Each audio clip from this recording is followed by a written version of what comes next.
right. Obviously, having a chance to look back at the tape, really good quality win for our team. I think we're growing up a little bit relative to how we compete on game day. I thought we responded to the adversity well. We played through the ups and downs of the games and had enough grit to get it done in the end.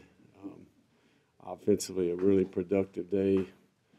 Over 500 yards, and a lot of people contributed to that. Starts up front, and those guys did a really good job. I thought all 5 of those guys played well. Quarterback played efficient, and we've got really good skill around those guys. So productive there. Defensively did just enough to, win the game. Got some critical stops at the right times. Certainly finished the game strong. Turnover before the half was a huge play, huge series of events. And then I felt like on special teams, we did some really good things. The kicker was outstanding.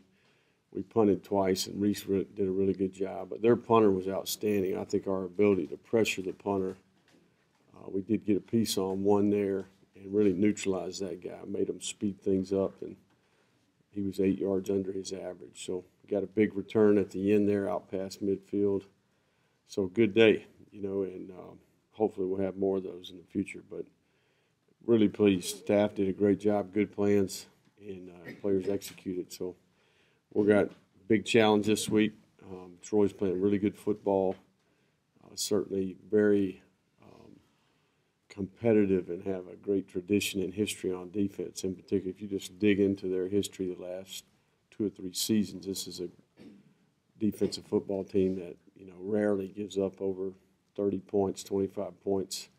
Do a good job creating negative plays, tackles for losses, sacks, and defend the run well. And then offensively, they're very balanced in what they do.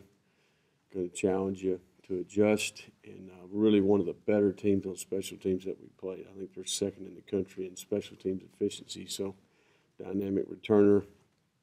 Got to go play on the road. 2:30 kick. So it'll be a challenge for our team. Our focus is on improvement. We got areas on our team where we have to fix mistakes. We got to continue to eliminate errors, play with more efficiency, and we do have deficiencies, whether that's depth or certain areas of our team where we need to make improvement. We got some things that we got to work on. So we're just going to continue to try to get a little better. I do think we're doing that. I think our staff's done a good job. We're maximizing our personnel that we do have. And hopefully we can go play a complete game on the road. I don't think we've done that yet. We put together a couple halves here or there, but we haven't played a complete game on the road. So that'll be the objective this week. And a lot of respect for Troy and what they've accomplished. Certainly won the league last year and are off to a great start this year. So we got some questions here. Any adjustments that you can make when you do that you do obviously play so much better at home for whatever reason? Yeah, I feel good about our routine on the road. I think, it's the same one that we've used throughout years. We are getting better at it. I think that's part of it is a familiarity with the players. Certainly play better at. But there are things that go with that, lack of familiarity, certainly self-discipline to me, not procrastinating, being prepared at the end of the week, in terms of travel and all those things that I think young people can do better at, and I think as a staff, a little bit less time. We're in a little bit different mode as well. So we need to do better in that area, and that's something that we'll focus on this week. Coach, you talked about depth and its relation to play calling periodically through the season and did again Saturday. How is that going? And also the 2:30 start, could that affect that? Well, this team, offensively, they're in the mid-60s, to high. I think they're 68 plays a game, so they're varying the tempo as well. They do play with some tempo, but they also play to their strengths, which is the defense and the kicking game. And certainly with their quarterback issues, I don't think the play count, we don't anticipate it getting too high. Last week we knew those guys were in the 80s, the mid-80s, so it was a management issue.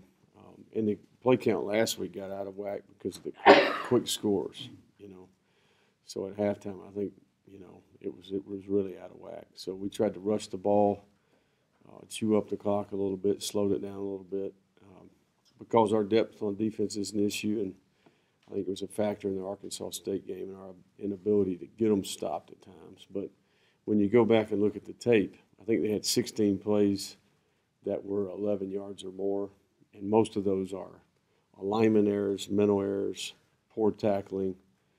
They did beat us in some individual matchups at times, but for the most part, I think it's still about us doing what we need to do, you know, and I think that's what's exciting to me is there's still more out there that we can get better at. You knew going in that your running backs were going to be solid, your wide receivers are going to be solid. Offensive line was sort of a question mark. Can you talk a bit about what's been the key to their improvement? Well, we got consistent play. I think in particular, the center, you know, Cole's gotten better. He's playing better ball. Ken Marks has been a guy who, you know, was a question mark, but he really has been consistent and provided some stability at left guard. And then Rico just played his best game, in my opinion, at left tackle. And really, because he was playing well, played more than the other guys. And then two on the right side are really good players. I think they're all conference type players and guys that will play football for a while. So they played really good. Ken actually graded the best this past week, which is, I think, a tribute to him, you know, and how hard he's working. But we're just on the same page. You know, those guys are communicating well. I think we've done some things as a staff, too, to really help them, you know, try to keep them out, you know, play to their strengths, what they do well. But we got two good coaches that coach them, too. Coach Hill and Coach Linney have done an outstanding job with those guys. Coach, just kind of piggybacking off the offensive line, just to the other side of the ball, the defensive line. Can you talk about the job that Ladarius Kidd has done, McDowell, and those other guys? Yeah, here as of late, you know, those guys have played really well. You know, I think Ladarius obviously played his best game against Appalachian State. We're getting good play from McDowell. Benny Higgins has been a guy who's really stepped up. Zion, getting him back gives us a disruptive guy in there. You know, and we're getting some quality snaps. You know, maybe that's 6 or 8, 10 snaps from Booker, from Masri Maypew, and Tamaje Porter. So those three guys are rolling a little bit as well. So, you know, I do think that those guys are getting better and have gotten better. But, you know, that's an area of our team where we can continue to improve. Coach, before the game, we talked about the history between the two teams and how sometimes it's been a bit contentious. You talked about what you wanted your team to do. They had an unsportsmanlike conduct call that went on their head coach, and they had a targeting call that was a personal foul. You didn't have any of that during the course of the game. Overall, were you pleased with the message that you sent and how your team responded to playing between the whistles? Yeah, I mean, I think that's one of the areas where we've made the most progress. You know, we don't talk to each other at practice. You know, we don't talk to the opponent during the game. You know, and certainly this was probably one of the bigger challenges relative to that. But I think we want to win, but we want to win with class. You know, and I think Saturday was a good exhibition of that. We kept it controlled from the very minute we got out there pregame, and I think our guys are buying into that mode of doing things, and that's good to see. So, and that's just not me emphasizing that. That's everybody. You know, that's an entire, you know, change relative to that. You know, I think we need to focus on the things that are going to help us play better, execute better. Certainly, we did play with emotion.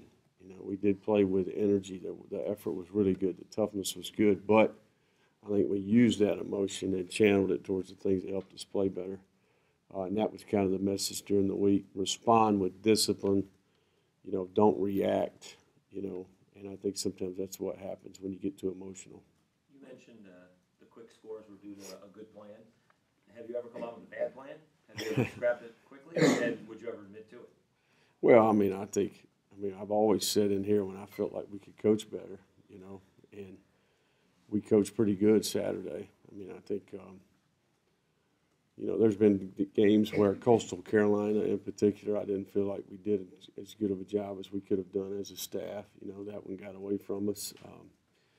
You know, I think, you know, even Appalachian State, I think offensively we could have done a better job and put our players in position to have better success, you know. So, you know, yeah, I mean, I think that's part of it. You know, you're in it with the players together. And when you You know, just like when they can make a mistake, we can make a mistake as well. So I think we're all learning together. You know, I'm a rookie head coach, just like we got rookie players. So I think the big thing is, okay, do you have the integrity to really call a spade and say, hey, could have done some things better here, and I got to learn from that. And I think we've done a good job of that. That's one of the things that we believe in. Coach, the kicker, did he have such a good performance that it could potentially impact your decision-making with him down the road and kick or not? Well, how good was that? Yeah, I mean, I've got confidence in the kid. We do 2-minute every Thursday against each other. And I can't remember the last time the guy missed one. You know, every time we put him in an opportunity, he's answered. So he's hit some deep ones like he did in the game in practice. The guy's really been one of the better performers that we have. You know, he's a good one. I wish we had him for several more years. You know, we got him for one, and he's made a difference. I hope that his name will last around here for a while. You know, he's a guy who he's deserving. I know he was the special teams player of the week in the conference, and I think it's well deserved. Has he asked you to maybe not score as many touchdowns so maybe you have a couple Yeah. of chances? You know, I have no clue. We're doing well in the red zone. That's all I can tell you. You know, but I've got confidence in him. You know, the big thing that was pleasing to me, not only did the guy hit 2 good field goals, but he kicked several touchbacks in the game, which was critical. So the kick location has been part of our issues in our coverage team. And I think he's got that fixed, and hopefully he can continue to do that. How did that Troy offense change when they lost their quarterback? Like most teams do. You know, I think they probably narrowed down their package, especially initially. But you can see that they're opening it back up. And they're getting back to being themselves. I think they're getting more, the kid is getting more confidence. I think they've got more confidence in him as he gains experience. So not drastically, but certainly anybody would be different if their backup's in there. For me to talk about that too extensively wouldn't be very smart. Thanks. Elijah Mitchell being able to run and catch on the field, what does he add to the offense? Guy's a good player, but he's a good teammate. You know, he's selfless, plays without the ball. You know, everybody told me about the guy coming in the door. Obviously, he was injured in spring practice. The big story here is I think the guy really committed himself to getting back. You know, he had to work through some adversity relative to overcoming his injury. You know, we had some people that did a really good job helping him through that. To get him back to full speed and have him healthy and able to impact our team's a big deal. But he's just a sophomore, and we're excited about his future. Time for a few more. On paper, it seems it's strength versus strength. Their rush defense against your rush attack. How much of a challenge from a coaching perspective do you like it to see if you can out-scheme your opponent? Well, Vic Koenig is their defensive coordinator, you know, and he's got a tremendous history of having good defenses. I was actually Coach Koenig's graduate assistant, believe it or not, on defense at Clemson. My second year as a graduate assistant, really third year, he was the defensive coordinator. So I worked for him for probably half a year before taking my first job. So I know Coach Koenig, tremendous respect for him. You know, guys had, whether it's Clemson, Troy in his original days, you know, they were dynamic on defense. And then obviously he's been at Illinois, North Carolina, back to Troy, several stops along the way. So they're good at what they do, and that's one of the reasons they've had a good team is because they play good defense. Time for one more. What is the update on Mitchell, Garrar, Manak? And then also, when you were talking last week about Keenan, you had used the phrase clean up or clean out or whatever. Did he have it scoped or did he have No, it's more of a scar tissue issue. It's not a surgical issue at all. It's more of a time is going to be the best healer here, I think. The other guys, you know, Eric is going to be doubtful for the game. You know, he obviously has a knee. I don't know that he'll practice enough this week to be prepared to play. Chauncey Manak is questionable, but will participate in practice tomorrow, modified. you know, and then who else did you ask about? Mitchell, he Um, said he didn't have it. Oh, he's fine, yeah, he just has a, you know, he's fine. Really neck, you know, just a good collision, you know, he's fine. He'll be ready to practice tomorrow. He'll be modified. We have the typical bangs and bruises. A lot of guys will be modified in how they practice. Really, Whitted, Callaway, and Guerrer will be the three guys that are out 100%. Thanks, And Barnes, obviously.